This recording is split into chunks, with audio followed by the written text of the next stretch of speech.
The smell of dust and old wood clung to Alex's hands.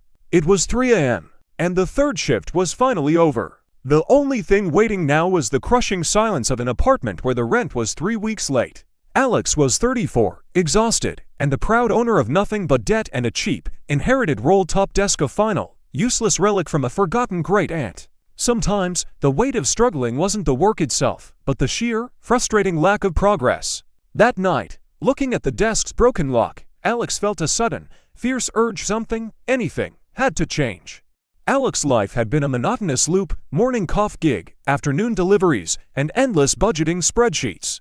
There was no room for error, no safety net. The old desk, a massive, ugly thing made of dark oak, had been sitting in the corner for 6 months, gathering dust, waiting to be sold for maybe $50. It was a chore, a burden, another reminder of the endless things that needed doing. On a rare Sunday morning with no shifts, Alex finally decided to tackle it, armed with a screwdriver and a trash bag.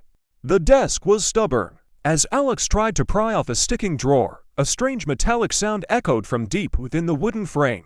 Turns out, the desk had a false bottom, hidden behind a loose wooden panel. Inside wasn't a pistol or an old love letter, but something far more mundane: a tightly rolled, yellowed document, secured with a thin, brittle string. It looked like an ancient bank statement or a property deed from the 1920s. Alex almost tossed it immediately, dismissing it as worthless paper. But something stopped Alex. A company name, printed in ornate, heavy script, caught the eye in Mid-Continental Signal and Power. It was a name that meant nothing. The document appeared to be a stock certificate for 500 shares. A quick phone search provided 0 results. The company seemed to have vanished into history. The initial excitement deflated into disappointment. It was just junk. Still, a nagging voice insisted, "What if?" Alex decided to make one call, just to silence the what if forever. Alex found a small, old-school brokerage firm downtown, run by a man named Mr. Peterson, who clearly preferred paper to pixels. Peterson was skeptical, barely glancing at the age certificate. "This company is long gone, kid. Probably went bust 50 years ago." But he promised to run the serial number through a legacy database, mostly to humor a struggling client. Alex walked out feeling foolish, convinced it was a waste of time and a $10 bus fare. 2 days later, the phone rang. It was Peterson, his voice oddly tight and professional. He explained that Mid-Continental Signal and Power didn't go bust. It was acquired in a massive corporate takeover in 1968 by what is now one of the world's largest renewable energy conglomerates. The 500 original shares had split repeatedly, converted into preference shares, and had been sitting in the company's unclaimed assets ledger for half a century. The paper in Alex's hand was the only proof of ownership. Part 7. Alex's breath caught in their throat. Peterson, keeping his tone calm, explained the valuation. Because the shares had never been digitized, the original owner, Alex's great-aunt, had remained a silent, forgotten investor whose stake had grown with every merger, split, and reinvested dividend. He quoted a figure, a sum so large it dissolved all the noise of the world instantly. It wasn't just rich. It was freedom. Alex sat down hard on the old desk, the very object that contained the fortune. The number was just under $12 million. It was verified.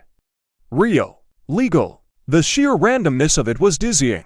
All those years of triple shifts, of counting quarters for coffee, of freezing in a too-cold apartment, all because a forgotten piece of paper lay hidden in a forgotten wooden box.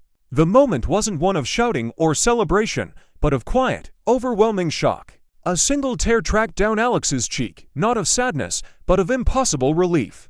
The first changes were the most profound. Alex paid the rent for the next 6 months in advance. Then, paid off the medical debt that had been a constant, grinding pressure for years. The flashy car and the penthouse could wait. The true luxury was the quiet knowledge that the pressure was gone. Alex kept the old desk, now meticulously restored, not as a monument to money, but as a humble reminder of the chaotic, arbitrary nature of luck.